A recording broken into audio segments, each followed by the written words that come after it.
Imagine करें एक ऐसा होटल जहां आप चेक इन तो करें लेकिन चेकआउट ना कर सकें, ऐसे कॉरिडोर जहां से आपको बाहर जाने का रास्ता ना मिले और ऐसे रूम जहां से फ्रेश ब्लड की स्मेल आती हो। आपका होटल मैनेजर बहुत ही अच्छा है लेकिन अंदर ही अंदर आपको मारने का प्लान कर रहा है। ये बहुत ही अनरियलिस्टिक लगता है, लेकिन क्या हो अगर मैं बोलूं कि ऐसा सच में हो चुका है। 1890s में शिकागो के एक होटल में 200 से ज्यादा लोग मिस्टीरियसली गायब हो गए थे। इस होटल का ओनर था एच होम्स, जिसने अपने होटल को इस तरह डिजाइन नहीं किया था कि वो लोगों को कंफर्ट दे सके, बल्कि इस तरह डिजाइन किया था कि वो ज्यादा से ज्यादा लोगों को मार सके। आज हम उसी होटल की बात करेंगे और समझेंगे कि कैसे एच होम्स बना अमेरिका का पहला सीरियल किलर। 1893 Chicago, America. दुनिया भर से लोग वर्ल्ड कोलंबियन एक्सपोजिशन देखने आ रहे थे। ये वर्ल्ड्स फेयर प्रोग्रेस और इनोवेशन का सेलिब्रेशन था, लेकिन एक इंसान था जो इस सेलिब्रेशन को अपने डार्क प्लान्स के लिए इस्तेमाल करना चाहता था। उसका नाम था हरमन वेबस्टर मडगेट, जिसे लोग एच होम्स के नाम से जानते थे। वो एक हैंडसम, चार्मिंग और वेल एजुकेटेड इंसान था, लेकिन ये सब सिर्फ एक दिखावा था। इन सब के अंदर छुपा था एक मॉन्स्टर जो इंसानों को बुरे तरीके से मारना चाहता था। वर्ल्ड्स फेयर के बिल्कुल सामने होम्स ने अपना 3 स्टोरी होटल बनाया, जिसे वर्ल्ड्स फेयर का नाम दिया गया, लेकिन लोग उसे होम्स कैसल कहकर बुलाते थे। बाहर से वो एक नॉर्मल होटल लगता था, टूरिस्ट के लिए परफेक्ट, लेकिन अंदर वो एक मेज था, मेज ऑफ डेथ, जहां हर खिड़की, हर दरवाजे और हर टर्न को केयरफुली डिजाइन किया गया था, और होम्स उसे अपना मर्डर कैसल कहता था। लेकिन ये सब हुआ कैसे? एक आम इंसान कैसे बन गया अमेरिका का सबसे पहला serial killer? 1861 New Hampshire, America. Herman Webster Mudgett एक मिडिल क्लास फैमिली में पैदा हुआ।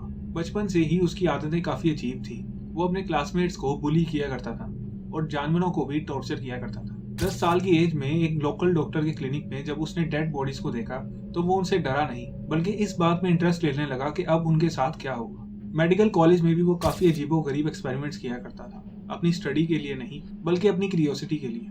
1884 में अपनी मेडिकल डिग्री पूरी करने के बाद उसने मेडिकल फ्रॉड स्कीम करना शुरू कर दिया।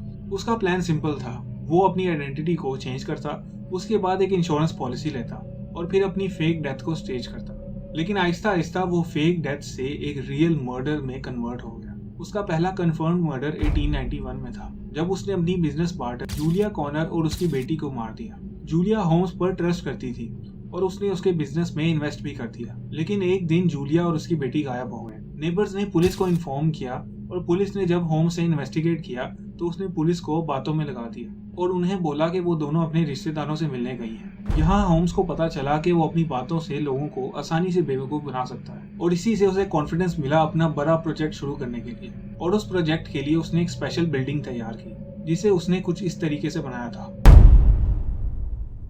1889 में वर्ल्ड्स फेयर अनाउंस हुआ और होम्स को ये परफेक्ट अपॉर्चुनिटी लगी, क्योंकि हजारों टूरिस्ट पूरी दुनिया से वहां आ रहे थे और अगर उनमें से कुछ एक गायब हो जाएंगे तो किसी को भी उस पर शक नहीं होगा। इसके लिए होम्स ने वर्ल्ड्स फेयर के सामने एक जगह खरीदी, जहां उसने अपनी 3 स्टोरी बिल्डिंग की कंस्ट्रक्शन शुरू की। और ये किसी आम बिल्डिंग की कंस्ट्रक्शन नहीं थी। होम्स ने मल्टीपल कॉन्ट्रैक्टर्स को हायर किया और उन्हें अलग अलग कामों पर लगा दिया। किसी भी कॉन्ट्रैक्टर को पूरी बिल्डिंग का डिजाइन पता नहीं था, क्योंकि होम्स नहीं चाहता था कि उसके अलावा किसी को भी इस बिल्डिंग के डिजाइन के बारे में पता चले। जब ये बिल्डिंग तैयार हुई तो उसका ग्राउंड फ्लोर बिल्कुल नॉर्मल लगता था। यहाँ पर एक फार्मेसी और कुछ दुकानें थी। फर्स्ट फ्लोर भी बिल्कुल नॉर्मल था, यहाँ पर लोगों के लिए कंफर्टेबल कमरे थे। लेकिन सेकंड और थर्ड फ्लोर बिल्कुल भी नॉर्मल नहीं था। यहाँ कॉरिडोर को इस तरह बनाया गया था कि किसी को बाहर का रास्ता नजर ही ना आए, और यहाँ पर फेक रूम्स भी बनाए गए थे, जिसका दरवाजा खोलने पर आपको सामने दीवार नजर आएगी।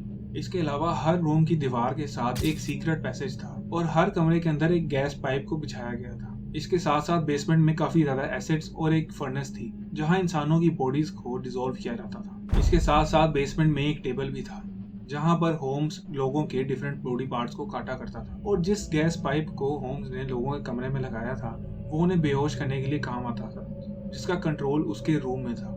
और अब ये पूरी जगह रेडी थी लोगों को मारने के लिए।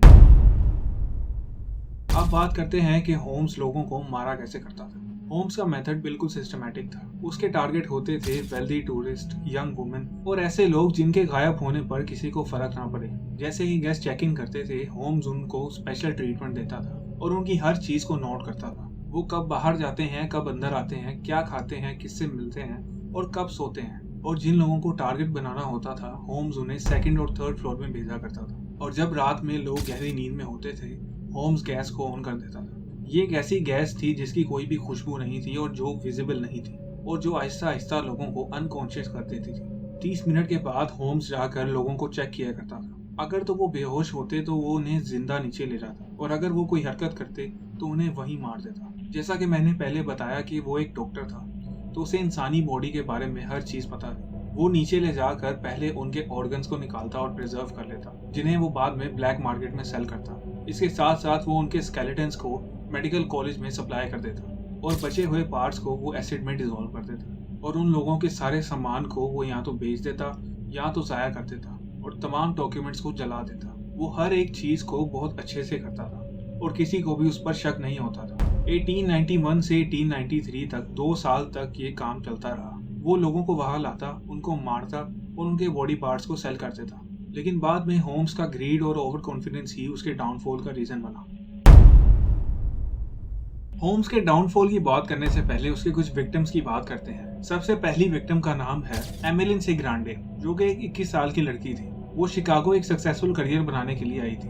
होम्स ने उसे अपना सेक्रेटरी बनाया। होम्स की उसके साथ रोजाना इंटरेक्शन होने लगी, लेकिन एक दिन वो लड़की अचानक गायब हो गई। होटल स्टाफ को लगा कि वो किसी इमरजेंसी की वजह से वापस गई है, लेकिन असल में वो बेसमेंट में सड़ रही थी। दूसरी विक्टिम का नाम है मिनी विलियम्स, जो कि काफी अमीर औरत थी। उसे होम्स पसंद आने लगा और होम्स ने उससे शादी का वादा किया। उसकी प्रॉपर्टीज को अपने नाम करवाया और जब उससे कोई फायदा नहीं रहा तो उसे भी मार दिया। और हमारा तीसरा विक्टिम है बेंजामिन, जो कि होम्स का साथ दिया करता था इंश्योरेंस फ्रॉड में। लेकिन जब उसे होम्स की हकीकत का पता चला तो होम्स ने उसे भी मार दिया। बेंजामिन के 3 बच्चे थे, अलायस, नेली एंड हॉवर्ड। होम्स ने डिफरेंट सिटी में जाकर उन बच्चों को ढूंढ कर उन्हें भी मार दिया। हॉवर्ड, जो कि 8 साल का बच्चा था, होम्स ने उसे चिमनी में गिराकर मार दिया। और बाकी 2 बच्चे जब सो रहे थे तो होम्स ने पॉइजन गैस के जरिए उन दोनों का दम घोंट दिया। और ये सिर्फ 3 विक्टिम्स थे, इसके अलावा काफी ज्यादा और विक्टिम्स हैं। एक्सपर्ट्स के मुताबिक उसने 200 से ज्यादा लोगों को मारा था, लेकिन सिर्फ 27 लोगों के रिमेन्स मिले, क्योंकि बाकी सब लोग एसिड में डिसॉल्व हो चुके थे। 1894 में होम्स का इंश्योरेंस स्कैम फाइनली पुलिस की नजर में आया। बेंजामिन की मौत पर हर किसी को शक हुआ और इंश्योरेंस कंपनी ने भी डिटेल्ड इन्वेस्टिगेशन डिमांड की थी। डिटेक्टिव फ्रैंक केयर को इस केस को असाइन किया गया, जो कि एक बहुत अच्छे इन्वेस्टिगेटर थे। पहले उन्हें लगा कि ये कोई इंश्योरेंस फ्रॉड केस है, लेकिन जैसे जैसे वो इन्वेस्टिगेट करते गए उन्हें नई नई बातें पता चलती रही। बेंजामिन का अचानक मर जाना, उसके होटल से इतने ज्यादा लोगों को गायब होना और बेंजामिन के बच्चों का भी मर जाना। इसके साथ साथ जब बेंजामिन के 3 बच्चे मरे तो होम्स भी उसी सिटी में था और वहां उसने अपना गलत नाम इस्तेमाल किया था। और फाइनली 1894 में होम्स को इंश्योरेंस फ्रॉड के केस में अरेस्ट कर लिया गया। अभी तक सिर्फ ये एक फ्रॉड केस था, लेकिन जब उन्होंने उसके होटल की तलाशी ली तो हर कोई हैरान रह गया। उन्हें बेसमेंट में इंसानों की हड्डियां मिली। फर्नेस में काफी ज्यादा डॉक्यूमेंट्स आधे जले पड़े थे। इसके अलावा वहाँ टॉर्चर रूम थे जहाँ वेपन्स के ऊपर ब्लड लगा हुआ था। ये बात जंगल में आग की तरह फैल गई। न्यूज़पेपर्स ने होम्स को devil in the white city का नाम दिया। लोग डरे हुए भी थे और गुस्से में भी थे। होम्स को अरेस्ट किया गया और फिर उससे कन्फेशन मांगा गया, लेकिन वो कोई भी बात सच नहीं बता रहा था, बार बार झूठ बोल रहा था। और फिर इन्वेस्टिगेशन के दौरान उसने क्लेम किया, I was born with a devil in me. उसने कहा कि ये सब मैंने नहीं किया, बल्कि मेरे अंदर एक शैतान है। लेकिन साइकोलॉजिस्ट और इन्वेस्टिगेटर्स ने कहा कि हर एक चीज उसने अपनी मर्जी से की है। वो ये सब कुछ किसी डेविल के कहने पर नहीं करता था, बल्कि पैसों के लालच में करता था। और सब इन्वेस्टिगेशन और सबूतों के बाद अदालत ने फैसला दिया कि होम्स को फांसी दी जाएगी। और फिर 7 मई 1896 को होम्स को फांसी दे दी गई। ये थी कहानी एच होम्स की, एक ऐसे साइकोपैथ की जो पैसों के लिए इंसानों के ऑर्गन्स को ही बेचने लगा, और किस तरह उसने एक होटल बनाया जहां वो लोगों को आसानी से मार सके। अगर आपको ये वीडियो अच्छी लगी तो आप बाकी वीडियोस भी चेकआउट कर सकते हैं, जिनमें से एक है यूनिट 731, जिसमें मैंने बताया है कि जापान में कैसे लोगों को लैब रैट्स की तरह इस्तेमाल किया जाता था। और दूसरी वीडियो है पोंजी स्कीम पर, जिसमें मैंने हर एक एस्पेक्ट का बताया है और बताया है कि पोंजी स्कीम आखिर काम कैसे करती है और कैसे आज के डिजिटल वर्ल्ड में ये लोगों को अपना शिकार बना रही है। अगर आप ये दोनों वीडियोस देखना चाहते हैं तो ये स्क्रीन पर शो हो रही है।